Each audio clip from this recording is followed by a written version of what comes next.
So welcome, Kristen. It's great to have you with us today. Oh, Melita, thank you so much for having me on. I'm excited to be here and talk about business. Yes. And I know we're also going to be talk about health and women's health and everything that I mean, it's such a key area for us all to keep our eye on and make sure that we maintain our good health alongside our good business because they go hand in hand. But before we get to that, I'd love to know how you got your business started in the first place.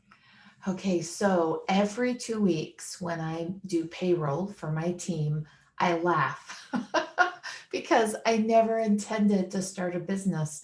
And we've been doing this just over 20 years. It literally started itself. And I didn't have a business plan. I didn't have a 5 year goal.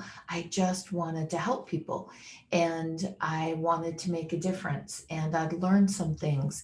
And so I shared them. And it wasn't until a lady sat me down and said, Kristen, you have spent 3 hours with me and you have helped me more than anyone that I've paid. I cannot walk away without paying you because when you said yes to me, you said no to your family. Oh. And that was one of the most beautiful gifts that anyone has ever given me. And I realized through that process that I wanted to have a business, but I felt guilty about accepting money because I was so passionate about it. And so she was actually my first client and she paid me. And I realized, oh, I really like this. And because of this, I'm able to do this. And maybe there's somebody else who will pay me. And so, literally, the business was born out of my passion of what I love to do. And it jump started itself. I love that. And it's so true, isn't it? When you do what you love and you're passionate about, and it's really when you live your purpose effectively, then everything else falls into place. And it's just the best feeling when you get that first sale. It really, really was. I always define an entrepreneur as someone who will work 110 hours a week for themselves, but would never dream of working 40 hours a week for someone else. That's a true entrepreneur. Yeah. Well, I was a bit like you. I never really thought about starting my own business. And then I had children and there was where I was living, there was no childcare. So I didn't really have much choice. It was either work or do nothing. And I thought, well, maybe I could just start my own business. But a bit like you, it just started with one client. I had lunch with a friend and I was like, well, maybe I could just write a newsletter for someone. I've Oh, done PR and marketing, communications my entire life. That would be just the easiest thing I could do in my sleep. And she's like, where does oh, someone like me, like, help me? That's easy to you. Help me, help me. yeah. And she was like, well, I know someone looking for someone to write a newsletter. I was like, really? And she put me in touch. I got the job, and that was it. That was the sign I needed that, yeah, Oh, I this love could it. be a thing. Yeah, it is a thing. We need people like you. We need your skills and your gifts. Yeah, well, likewise.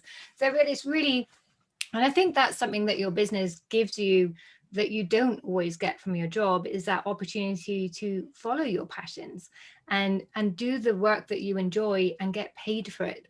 And it's you really discover so much about who you are and what you really have to offer other people when you start Mm. your own business and you start to get that feedback from clients and you grow in new areas to try new things and it's just the most extraordinary journey. It really is. The business that I have now is nothing related to the beginning of my journey of being an entrepreneur. And as I've grown and as my passions have evolved and changed and gone different directions, the business has also.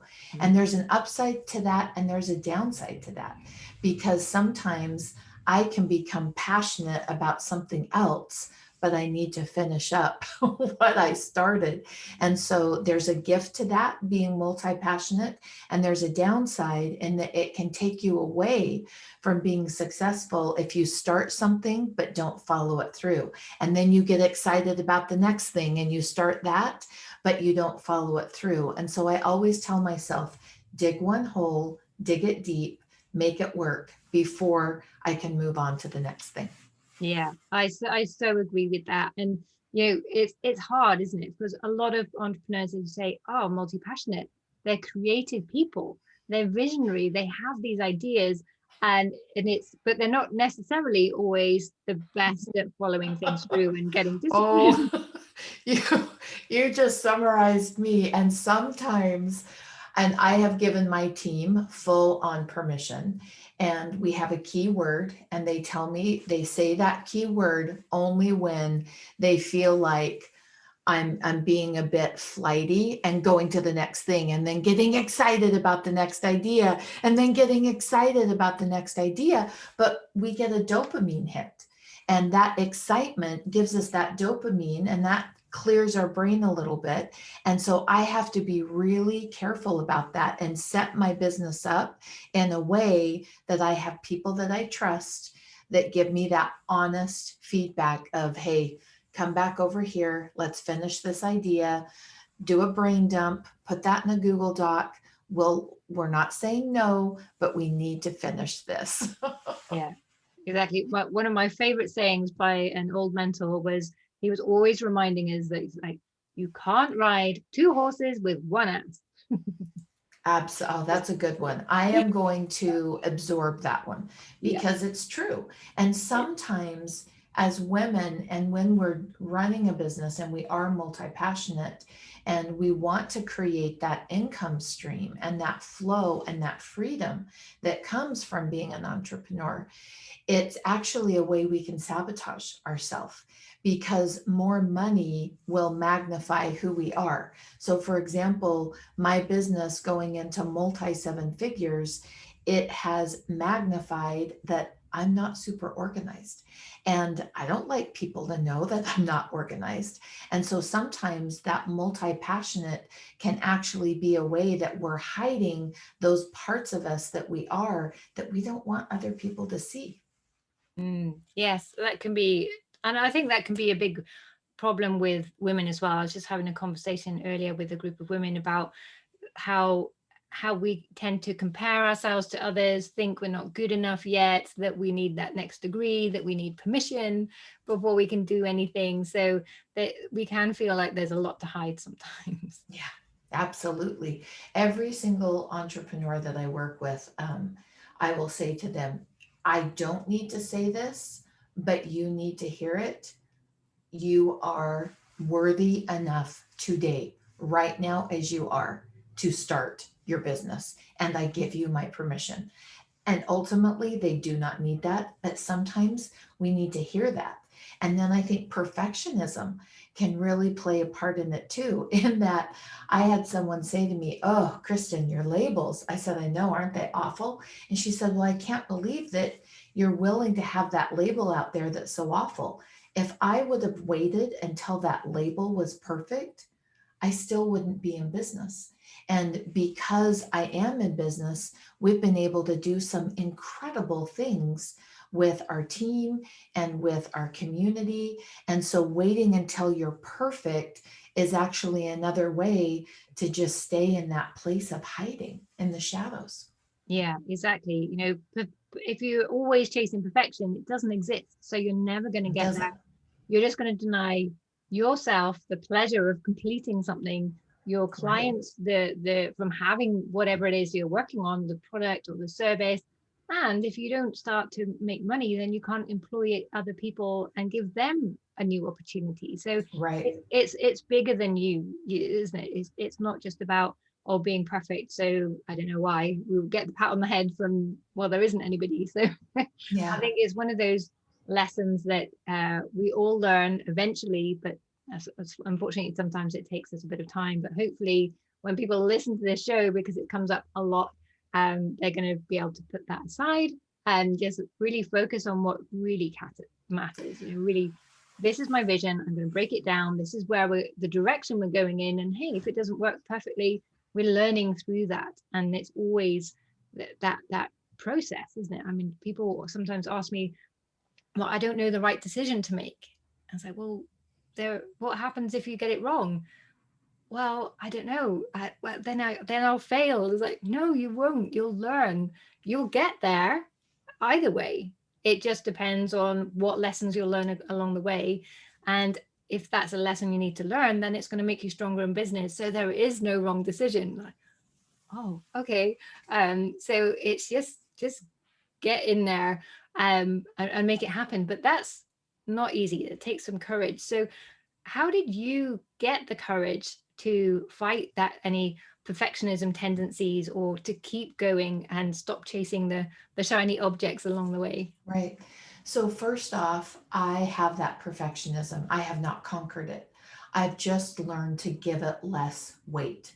I move it to the side and I recognize that my desire to make a difference in the world and to be a support to other women along the way stops me if I'm not able to do that, if I buy into that perfectionism.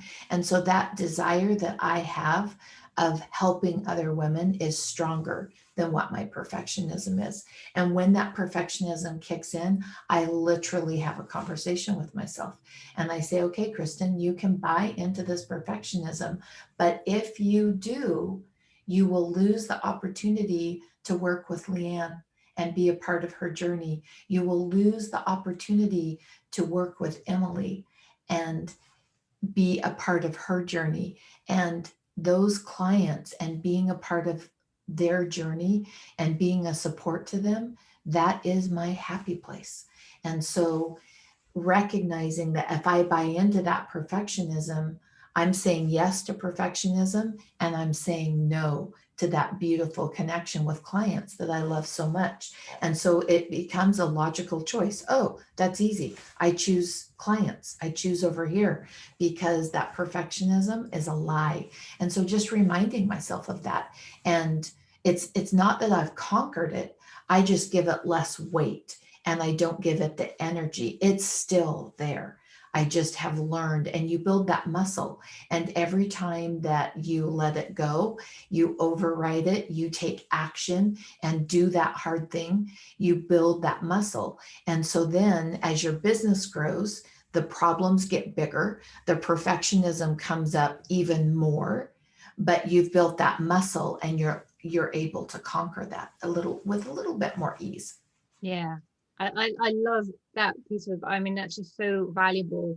Thank you for sharing that. And it can run away with us sometimes, but challenging it and giving it, like, really thinking through and having that vision that's bigger than the challenge or the Oh, obstacle. and And I think we can apply that to all sorts of situations. That's when you said that, having that vision, I think as entrepreneurs, it's absolutely crucial that we take more responsibility and more accountability for holding our vision. Mhm. And we have to hold it on the good days. We have to hold it on the tired days. We have to hold it on the bad days, the overwhelmed days, the frustrated days, the angry days. All of those days, it is our responsibility to hold that vision of where we want to go, what we want to do, so that we make sure that we're focusing on those things that will get us there. Yeah, I love that, exactly. And a lot of people get hung up on the how, but I don't know how I'm going to do that. It's like, it doesn't matter. Just take that first step. You'll figure the rest out along the way. So, but as long as you have that end goal, that direction to go in, you'll get there. Absolutely. And I think as my husband and I, he is the most supportive. I made a good choice. And the man that I married, he did not want me to do the business because it was starting to consume me. I was so excited about it. And I had to hold my vision to him. And I said, this is a part of my journey.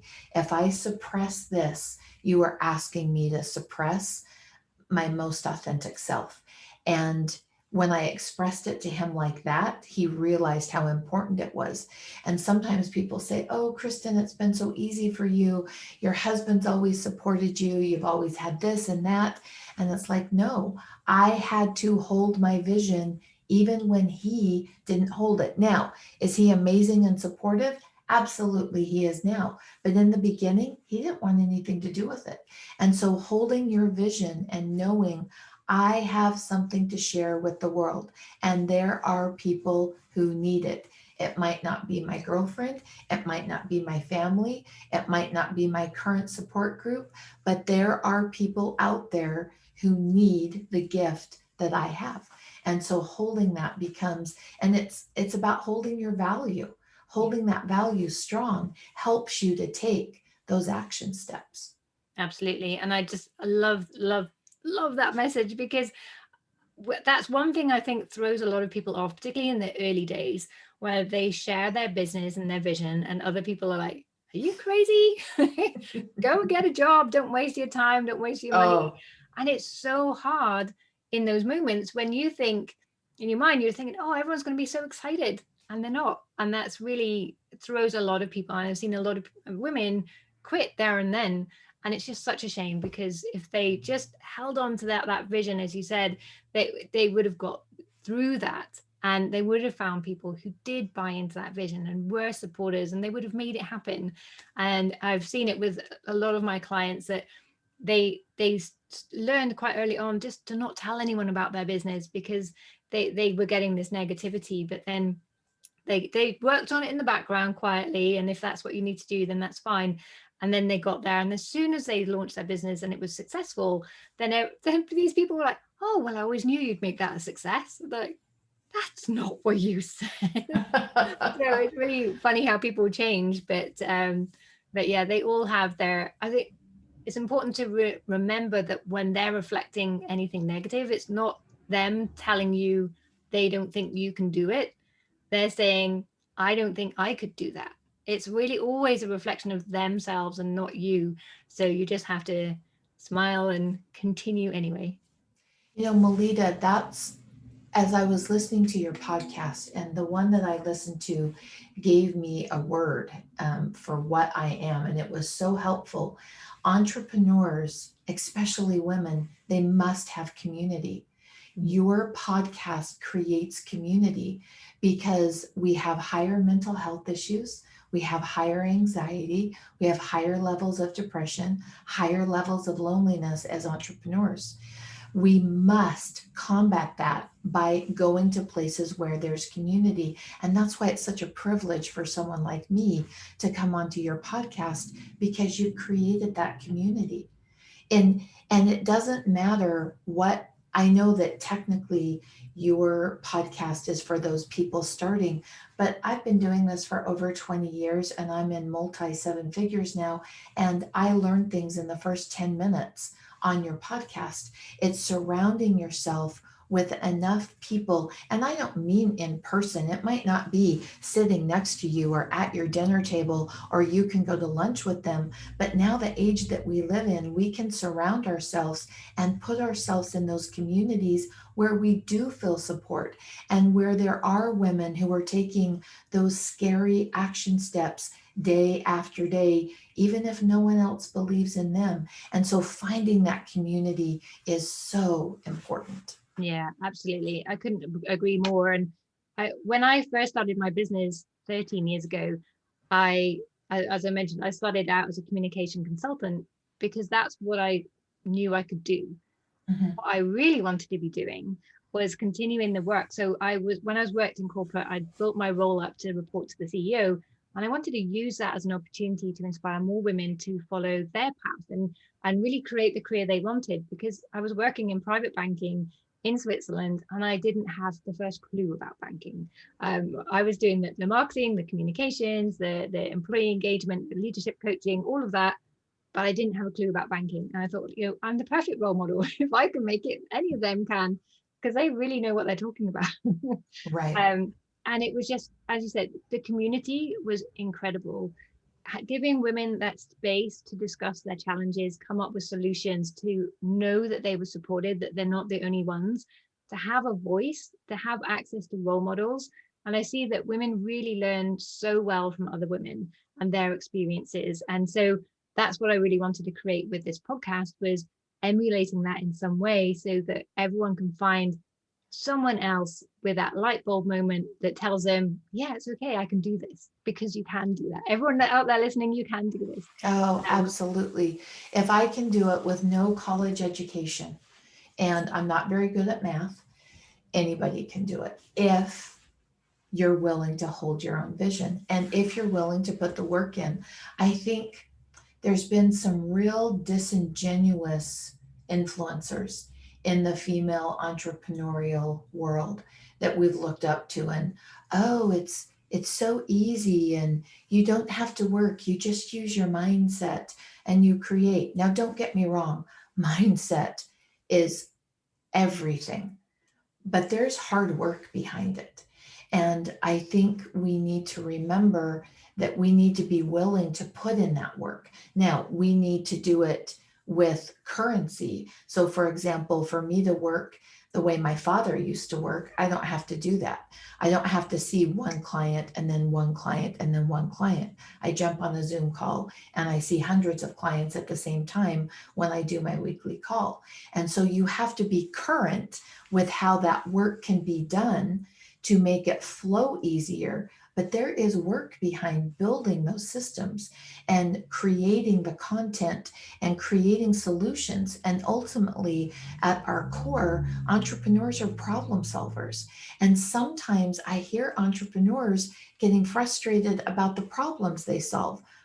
But that's what we do. We solve problems. We look at outside of the box solutions. We get creative and we solve those problems. And the bigger your business grows, the bigger those problems are. But again, at that point, you built that muscle, and the problem you recognize isn't a problem, but it's a gift in the making, because then you get to come up with those out of the box solutions and help people and be a part of them and connect with them. And it's a glorious, beautiful thing. It's a privilege to be able to do that.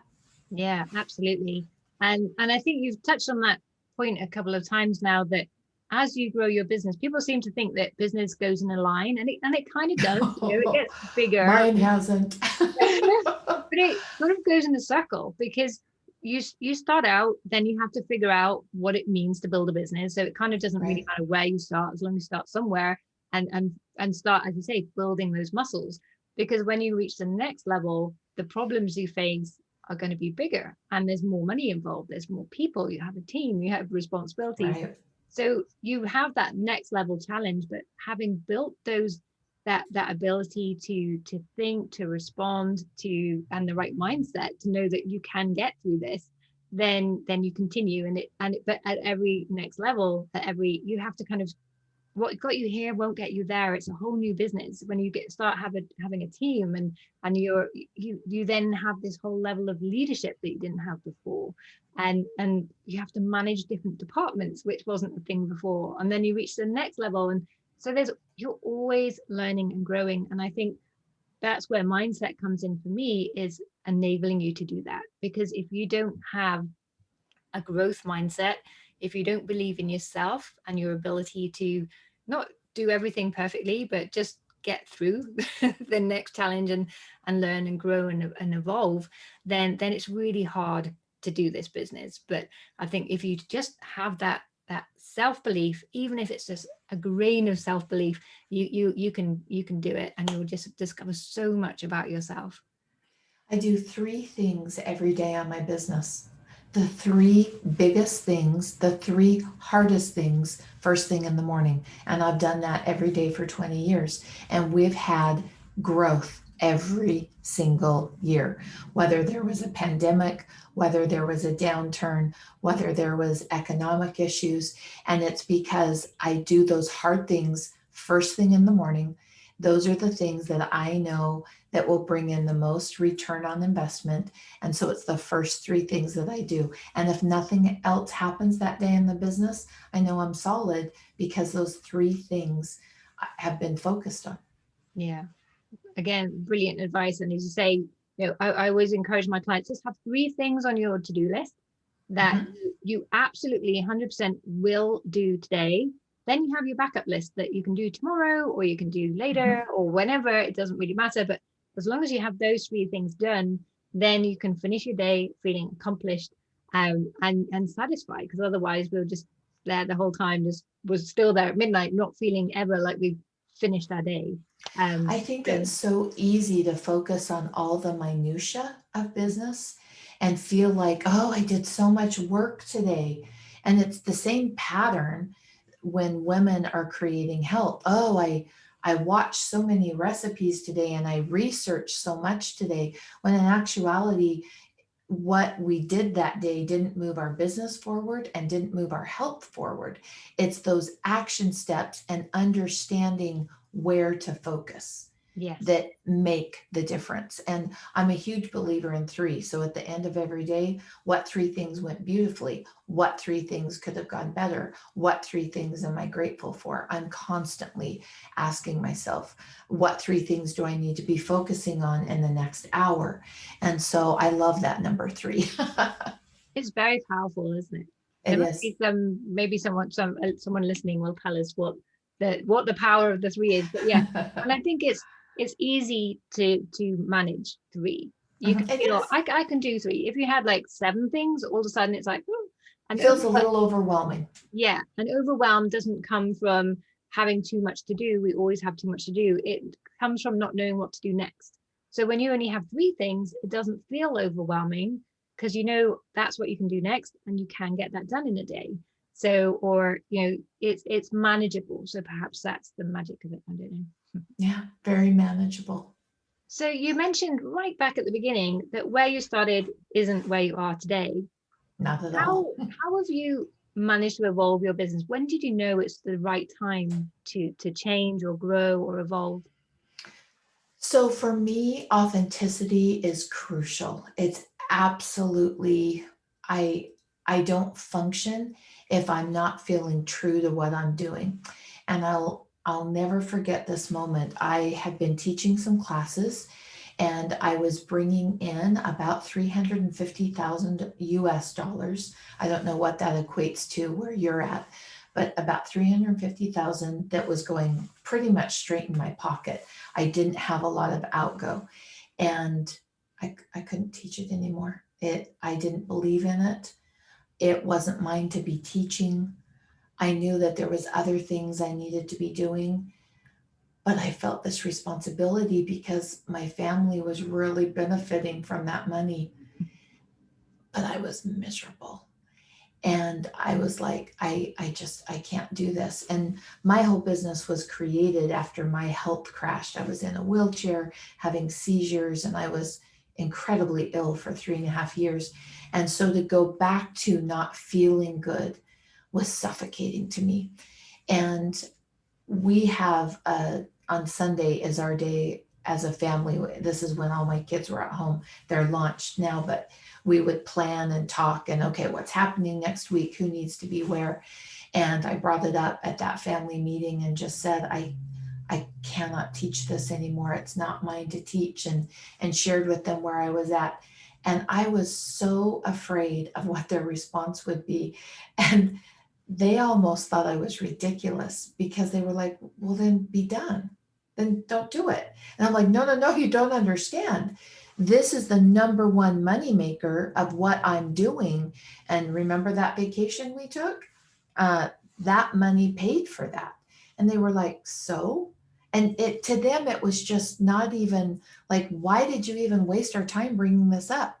Figure something else out. And so because of that, I felt incredible support and was able to trust myself. I think being an entrepreneur, you really have to build your trust muscle because you have to take that step off the ledge and you have to trust yourself that you can figure out how to put the pieces together if it crashes, or you can figure out how to build better systems if it explodes.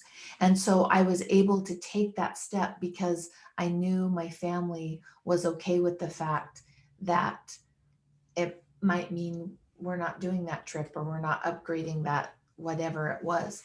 And so for me, it's just that authenticity of being true to what my passions are and true to where my strengths are at the time. That's so important. And I think it was great recently I spoke to a lady called Lisa McLeod, who is a sales consultant, and she was saying that she firmly believes that's women's superpower. Is that they do have this such powerful instinct that we know when it doesn't feel right, Yeah. and but it's important to, as you say, build that trust muscle and trust that instinct, Mhm. because as another guest was saying, it's not instinct, it's the culmination of all of our experience, all of our knowledge, everything that we are, everything, all of our kind of ancestors. It's a huge piece of knowledge, and so it's not just this gut feeling that's come out of nowhere. It's It's collective really, wisdom. yeah, absolutely. And I know that's something I didn't listen to when I was doing my consultancy. And there was a similar position where I was doing well, I was earning a very nice wage, and I was had more clients than I could handle. It was like, it looked fantastic, but I was miserable because I'd moved so far away from my Mhm. purpose. As I said, I wanted to be empowering women to live the life they wanted to, on their own terms. And here I was writing on behalf of some of the most powerful men in the world, which was kind of cool, but I didn't believe in their words.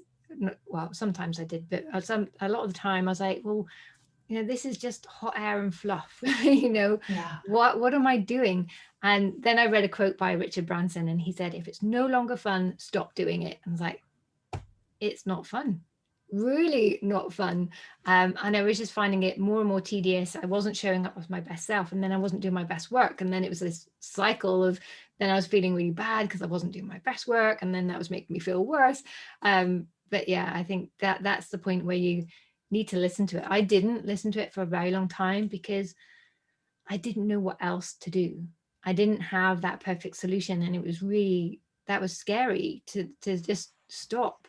But then the second I did, the perfect solution came to me, and it was there right in front of my face the whole time. I was like, oh, Right. perfect. And I did it. I got three clients on my first day of when I told people, oh, this is what I'm doing now. They're like, brilliant. Can I work with you? Yeah.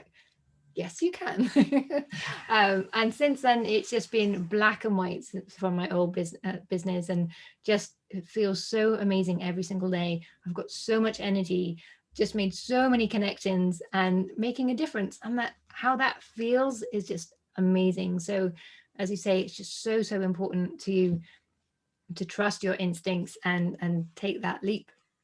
Yeah, I think knowing and understanding your value is crucial Mm. because one of the things I say all the time, how I do business is more important to me than how much business I do. And knowing your value set. And so that authenticity for you, believing in the words that you're writing is coming through that's very important to you. And so knowing which values are your active values that you want to make sure that you're being true to is such a part of the journey and has dictated where I put my focus on. Because there are sometimes like, I could create a lot of money. I have one pathway in line that I started in and it exploded financially, but it was not true to my values and it wasn't worth it to me. And so determining your values and what is important to you and then acting from those values is vital to success because when you're acting from those values, people feel it and it resonates from you. And instead of you chasing clients, they come to you. Like what you had that first date, you had 3 people come to you because you were acting and resonating from your values. Yeah, yeah, absolutely. And I think when I look at people who are have had a business for a few years, but it's just not quite coming together, that's usually the piece that they've missed, is what are their values? What do they stand for? What really not necessarily makes them unique and different, but what is it that what do they need to live through their business, and what are their clients wanting from that, and where do those two overlap? And then build everything from there, and then you can't go wrong, really. It's And you, as you say, you really feel the difference, and so do your clients. Well, and I think it's a much more feminine, and I know right now there's as we include everyone and where they're at, and we're respectful of what people's experience is with female and male identity. For me, identifying very strongly as a female, it's a much more feminine approach than to be standing in a place of authenticity and people attracted to us, instead of that very male old school approach of chasing down clients and beating them over the head with it, and making sure that they know what we do.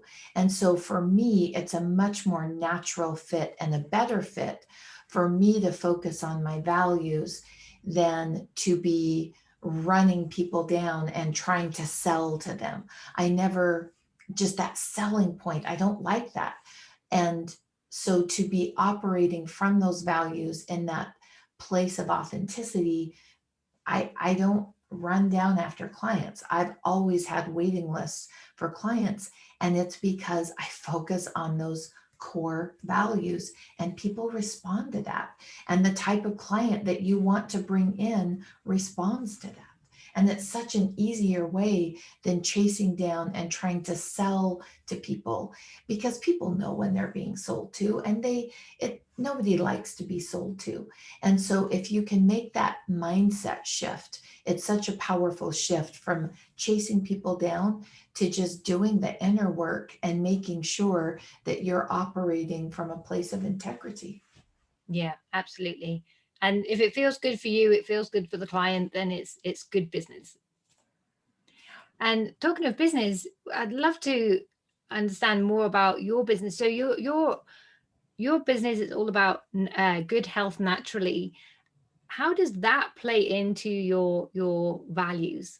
Oh, it's huge, because if you don't have your health, you don't have your business. Yeah. And I had a complete health crash. They did a surgery and they put some titanium in my body. My body had a reaction to it. At the time, they thought titanium was inert, and so no one understood what was happening. I ended up in a wheelchair with tubes coming in and out and bringing food into me, and catheter. It was a complete crash. I got down to about 70 pounds. And so I really valued my health. And they were able to take the titanium out, which stopped some of the problems, but I was still a wreck. And it was the process of recognizing my broken patterns really facilitated me being unhealthy, and healing those patterns and creating better patterns created better health. And so many times as women, we're chasing down supplements and we're stacking our supplement cupboard, but we still don't feel better. And a lot of times it's the disconnect that we're creating, in that we're overwhelmed. Why would we say we want to be healthier, but why would we create more energy if we're already overwhelmed with the responsibilities that we have? Because if we're a people pleaser, you're not going to be able to keep up with what other people expect of you. And so a lot of times we'll say we want something, but in actuality, we're pushing that very thing away that we say that we want. And it creates that cognitive dissonance, and it burns through our minerals. And we are so powerful that we actually, the choices that we make and living in integrity or not, can actually burn through your minerals. And if you don't have that master mineral of magnesium, your hormones, your thyroid, your bone structure, your everything is affected by that. And so really helping women to understand, to bring alignment back into their lives, and to recognize where they're saying one thing but doing another thing. I want to have energy, but I'm going to bed at 2 o'clock in the morning and running off of 4 hours of sleep and drinking caffeine all through the day. Well, you say you want energy, but you're creating cognitive dissonance by the choices that you're making, and the choices that you're making don't align with creating more energy in your body. And it's helping them see those two things. And as they do, the magnesium levels in their body change, because as you create that alignment, your magnesium levels, your stress levels go down. And when those stress levels go down, you hold on to that magnesium that's so crucial for every vital function that's missing and not happening in your body right now. Wow, so interesting. I could talk about that all day. So how do you, so should everybody take magnesium, or is there a telltale sign that you need to supplement with it, or, and how do you keep hold of it? So one of the things is that there was a study that was done, and I don't live and die by studies. This study was really interesting. It was over a 12-year period, and it had 30,000 people. And because of current farming practices and the cultures that we've created of what we live in with all of our computers and the blue light and the screen time that we're getting and the disconnect that we're all feeling, our magnesium needs are up. But because of farming practices, the magnesium levels in our food have substantially dropped. And so we've created this space where we've become calcium dominant and magnesium poor. And for a healthy body to thrive, we need to be a magnesium rich environment. And so it's all about upgrading those magnesium levels, and not orally. A lot of people will say, oh, I take it orally. That oral synthetic magnesium cannot get you to cell saturation. And that's what I want. I want my red blood cells completely surrounded by magnesium.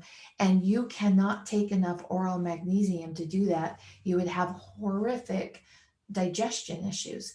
And so it's really about matching our currency to the time that we're in with the choices that we're making about our health, and updating the way that we utilize our magnesium and taking it in through our skin so that we can match that low magnesium in our food, but get to that cell saturation. And so soaking in it is my favorite way to educate women of how to hold on to that magnesium better in their body.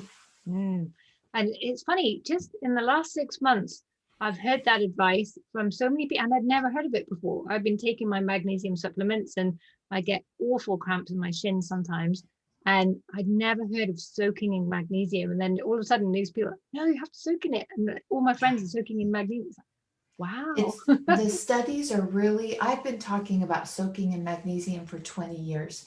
And when I first started, there was not a lot of studies to support what I was saying. And I'm so grateful for those people who trusted me to try this thing of soaking in a mineral. Studies are now supporting what we've known for 20 years, in that our body can uptake that magnesium through our skin, bypass digestion. It's more efficient, and it helps our body achieve cell saturation, which oral supplementation cannot. So it's just time to upgrade our magnesium levels, and you don't do it through a synthetic powdered pill.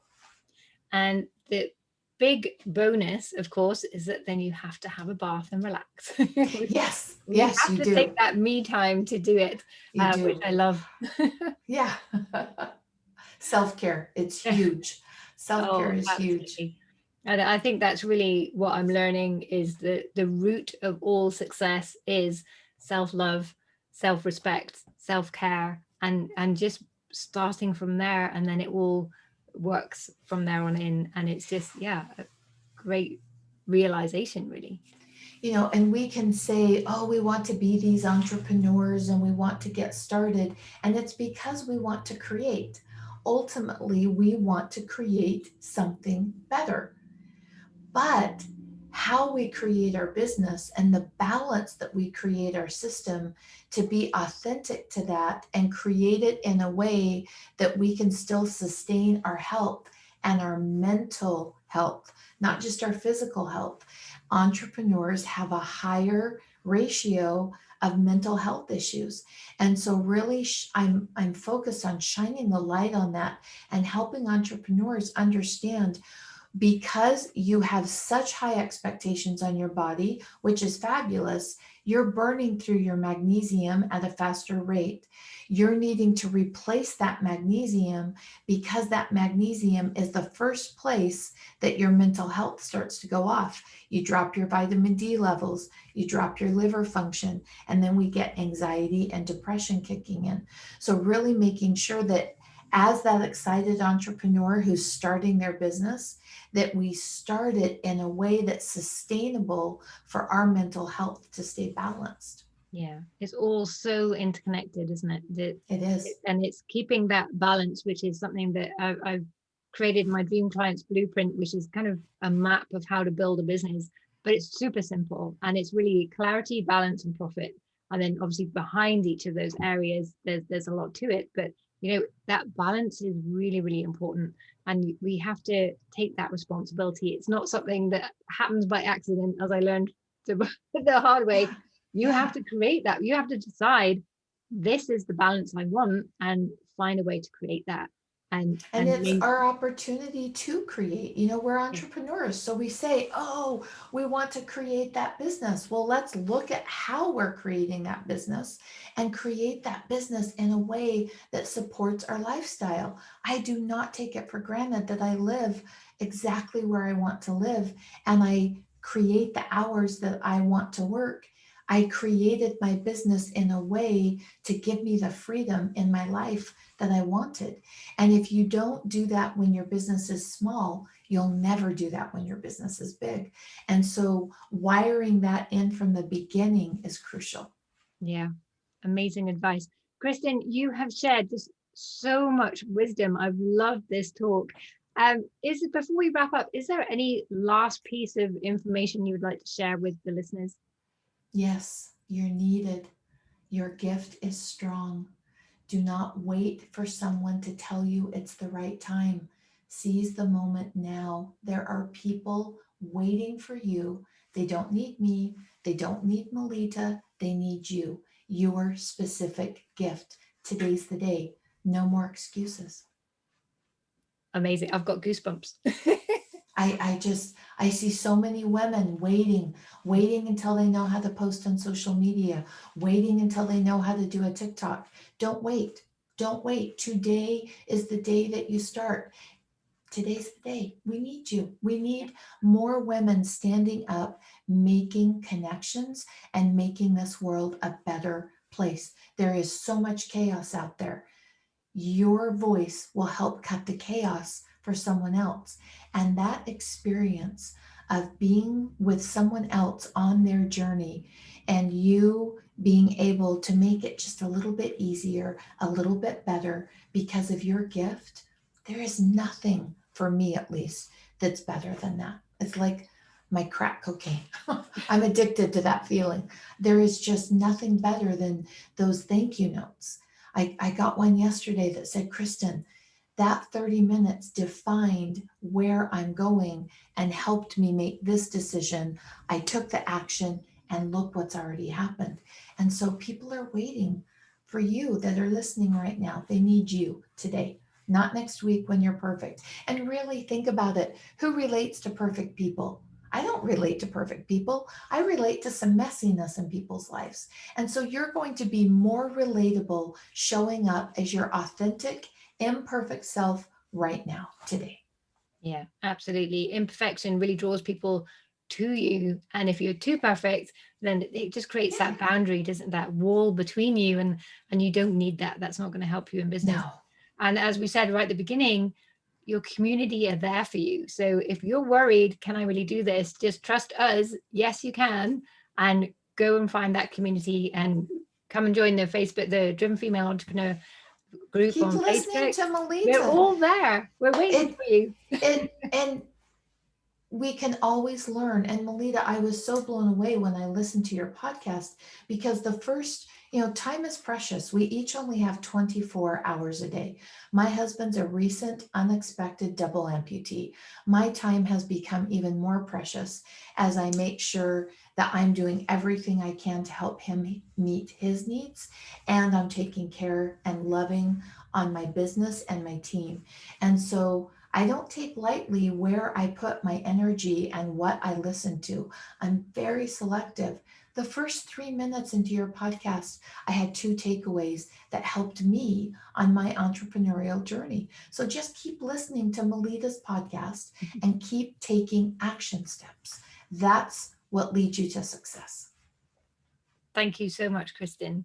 So, for anyone listening to the show, I'm going to put all your show notes and details and contact details in the show notes. But if anyone's listening to this in the bath or out and about having their magnesium soak, how can they find you?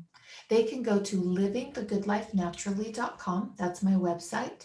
And I'm also very active on Instagram and Facebook, and do lives and all sorts of things on those two social media sites.